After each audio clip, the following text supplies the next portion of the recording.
السلام علیکم ناظرین، آج ہم آپ کو ایک ایسی عورت کے بارے میں بتانے والے ہیں جس کی قبر میں بچھو ہی بچھو تھے، لیکن اس کے بعد کچھ ایسا ہوا کہ اس کی قبر میں بچھو ختم ہو گئے۔ ناظرین، اس کی قبر میں بچھو کیوں آئے تھے اور وہ کیسے ختم ہوئے، آئیے آج ہم آپ کو بتاتے ہیں اپنی اس ویڈیو میں۔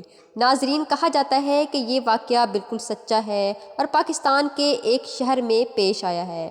قبرستان میں کام کرنے والا ایک گورکون بتاتا ہے کہ ایک بار ایسا ہوا جب میں قبرستان میں کام کرتا تھا تو میرا ایک گورکن دوست تھا، وہ بھی ایسی جگہ قبرستان میں میرے ساتھ کام کیا کرتا تھا۔ یہ واقعہ میرے ساتھی کے ساتھ پیش آیا۔ میرا ساتھی بتاتا ہے کہ ایک مرتبہ کچھ لوگ میرے پاس آئے اور مجھے کہنے لگے کہ ایک قبر تیار کرنی ہے۔ جب مجھے قبر کھودنے کے لیے کہا گیا تو میں نے انکار نہیں کیا۔ اب مجھے قبر کھودنے کے لیے زمین کو تلاش کر رہا تھا تو قبر کھدوانے والے کہنے لگے کہ یہ جو پیڑ سامنے دیکھ رہے ہو اس کے نیچے ہی تم زمین کو کھودنا شروع کر دو، یہ جگہ بہتر رہے گی۔ مجھے وہ لوگ بہت پریشان لگ رہے تھے۔ خیر، میں نے ان لوگوں کو نظر انداز کیا اور زمین کو کھودنا شروع کر دی، لیکن عجیب بات تھی کہ پہلے تو وہ جگہ بہت ہموار تھی، یعنی کہ بہت اچھی لگ رہی تھی اور یوں ہی لگ رہا تھا کہ آسانی کے ساتھ کھودی جائے گی، لیکن جیسے ہی قبر کھودنے کے لیے کدال زمین پر مارا گیا تو وہاں ایک بڑی سی چٹان نکل آئی۔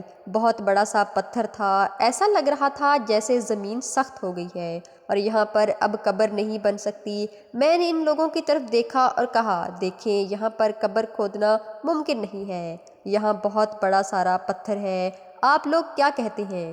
تو وہ لوگ کہنے لگے کہ ٹھیک ہے، تم دوسری جگہ دیکھ لو۔ جب ہم دوسری جگہ گئے تو وہاں پر قبر کھودنا شروع کر دی تو عجیب بات ہے کہ وہاں پر بھی ایک بہت بڑا سا پتھر بن گیا۔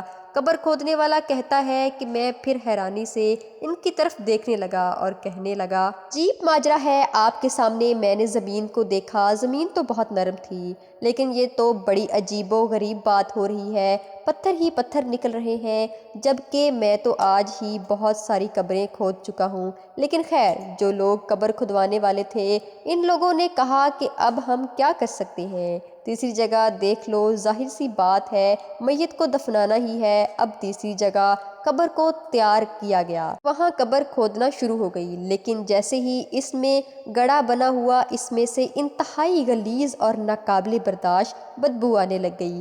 بیان کرنے والے بھائی بتاتے ہیں کہ یہ صورتحال دیکھ کر میرا جو ساتھی تھا جو قبر کھود رہا تھا گھبرا گیا اور اس نے انکار کر دیا کہ میں قبر نہیں کھودوں گا۔ اس کے انکار کرنے کے بعد وہ لوگ بہت پریشان ہوئے اور کہنے لگے، اگر تم قبر نہیں کھودو گے تو کون کھودے گا؟ اس کے بعد وہ لوگ میرے پاس آئے اور کہنے لگے، بھائی ذرا جا کر قبر تیار کر دو۔ بیان کرنے والے بھائی کہتے ہیں کہ میں نے اپنے ساتھی سے پوچھا کہ کس کی قبر ہے تو میرے ساتھی نے بتایا کہ وہ لوگ کہہ رہے ہیں کسی عورت کی قبر ہے۔ میرا ساتھی کہہ رہا تھا کہ میں نے تیسری مرتبہ قبر کھودی لیکن وہ قبر تیار نہیں ہو رہی، 3 بار قبر کھودنے پر ایسا لگ رہا ہے کہ زمین اس عورت کو قبول ہی نہیں کرنا چاہتی۔ ابھی وہ یہ سب بتا ہی رہا تھا کہ اتنے میں وہاں اس عورت کے رشتہ دار آ گئے۔ انہوں نے کہا، دیکھو بھائی، ہماری مجبوری ہے، ہمیں قبر تیار کروانی ہے، کافی دیر ہو گئی ہے، لیکن تمہارے اس ساتھی نے قبر نہیں کھودی بلکہ بار بار کہہ رہا ہے کہ یہاں چٹان آ گئی، یہاں پتھر آ گیا، کیا تم پہ کام کر سکتے ہو؟ جو بھائی یہ واقعہ بیان کرتے ہیں وہ کہتے ہیں، جب ان لوگوں نے مجھ سے رابطہ کیا اور مجھ سے کہا کہ قبر تیار کر دو کیونکہ رات ہو گئی ہے، اس کے بعد ہم نے لائٹوں کا انتظام کیا اور قبر کو کھودنا شروع کر دی۔ لیکن عجیب بات تھی کہ میرے ساتھی کی طرح میں نے جتنی بار کدال زمین میں مارا تو میرے جسم میں سنسنی سی محسوس ہونے لگی۔ ایسا لگتا ہے کہ کوئی لوہا ہے یا پتھر کے ٹکڑے پڑے ہوئے ہیں۔ مجھ پر خوف طاری ہو گیا اور پورا جسم پسینے سے بھیگ گیا۔ حالانکہ وہ سردیوں کی رات تھی، یعنی سردیوں کا موسم تھا، لیکن اس کے باوجود بھی میرا جسم پسینے سے بھیگ چکا تھا۔ میں نے تھوڑی سی ہمت کر کے زمین کو تھوڑا سا کھودا۔ زمین کھودنے کی دیر تھی کہ اس میں سے بڑی تعداد میں سے بچھو نکلنے لگے، جنہیں دیکھنے کے بعد ساتھ آنے والے لوگ بھی ڈر گئے تھے۔ اتنے میں وہاں موجود لوگوں میں سے کسی نے کہا کہ اس عورت کے شوہر سے کہو کہ یہ اپنی بیوی کو معاف کر دے اور اس کے گناہوں کی بخشش کے لیے دعا کرے۔ میں نے کہا کہ یہ آخر عورت کون تھی اور اس کا شوہر یہاں پر موجود کیوں نہیں ہے؟ تو ان میں سے ایک آدمی کہنے لگا کہ یہ ہمارے محلے کی رہتی ہے۔ اس کے بعد ایک اور آدمی آ گیا اور کہنے لگا میں اس عورت کا بھائی ہوں، دراصل اس کا شوہر اپاہج ہے اور یہاں نہیں آ سکتا، چل پھر نہیں سکتا۔ تو میں نے کہا یہ کیوں کہا جا رہا ہے کہ اس کے شوہر کو یہاں بلایا جائے؟ تو لوگ کہنے لگے تم تو دیکھ ہی رہے ہو کہ دوپہر سے رات ہو گئی ہے اور اس عورت کی قبر بن ہی نہیں رہی، آخر کچھ تو ایسی بات ہوگی جو قبر نہیں بن رہی۔ جو بھائی یہ واقعہ بیان کرتے ہیں کہ میں نے ان سے کہا کہ آپ لوگ ایسا کریں کہ شوہر کو بلا لیں، وہی اصلیت بتائے گا۔ اس کے بعد کچھ لوگ شوہر کو لینے چلے گئے۔ جب وہ چلے گئے تو ان میں سے ایک آدمی اتنے میں باتیں کرنے لگا۔ میں نے اس سے کہا کہ آخر یہ عورت اپنے شوہر کے ساتھ کیا کرتی تھی؟ دراصل یہ عورت اپنے شوہر سے بد زبانی کرتی تھی، روزانہ لڑتی تھی اور اس کو طعنے دیتی تھی، لیکن اس کا شوہر بڑا ہی صابر اور شاکر تھا، مگر وہ غریب تھا۔ وہ عورت اس سے روز جھگڑا کرتی اور کہتی تم زیادہ پیسے نہیں کماتے، مجھے بس سارے پیسے چاہیے ہیں۔ اس کا شوہر غریب مزدور تھا۔ ایک بار کام کرتے کرتے اس کے ساتھ ایک حادثہ ہو گیا اور اس نے دونوں پیر کٹ گئے اور وہ اپاہج ہو گیا۔ شوہر انتہائی نیک اور صبر کرنے والا تھا۔ بیوی کی بدتمیزی پر کہتا کہ تم میرا حال نہیں جانتی، تو میری خدمت کرنے کے لیے بجائے مجھے طعنے دیتی ہو، مجھے کوستی ہو، تو کیا نہیں جانتی کہ میں نے ہمیشہ تیرا بھلا چاہا ہے؟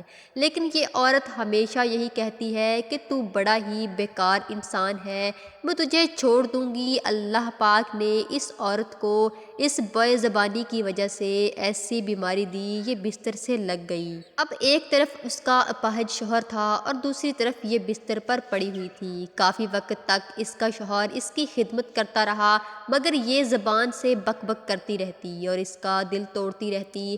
اپاہج ہونے کے باوجود اس کا خیال رکھتا، اسے کھانا کھلاتا۔ اس کے شوہر نے اس کی بہت خدمت کی، لیکن بیماری کے چلتے اس کا انتقال ہو گیا۔ بیان کرنے والے بھائی بتاتے ہیں کہ ابھی میں یہ سب باتیں سن ہی رہا تھا کہ اتنے میں وہ لوگ اس کے شوہر کو لے کر آ گئے۔ اس کا شوہر بری طرح سے رو رہا تھا۔ میں نے کہا بھائی صاحب آپ دیکھ رہے ہیں نا کہ آپ کی بیوی کس حالت میں ہے، اس دنیا سے گئی ہے، آپ اللہ کے نیک بندے ہیں، آپ نے کبھی اس سے بدتمیزی نہیں کی، اس پر ہاتھ نہیں اٹھایا، بلکہ اس کی خدمت کی ہے، اس کی زبان درازی کو برداشت کیا ہے۔ اللہ پاک آپ پر اپنی رحمتیں ہمیشہ برسائے رکھے۔ میں آپ سے التجا کرتا ہوں کہ اگر آپ اپنی بیوی کی خیریت چاہتے ہیں اور یہ چاہتے ہیں کہ اس کو قبر میں دفنا دیا جائے اور قبر اسے قبول کر لے، تو آپ اسے معاف کر دیں۔ شوہر نے کہا کہ میں اسے معاف کرتا ہوں، اللہ تعالیٰ بھی اسے معاف کرے۔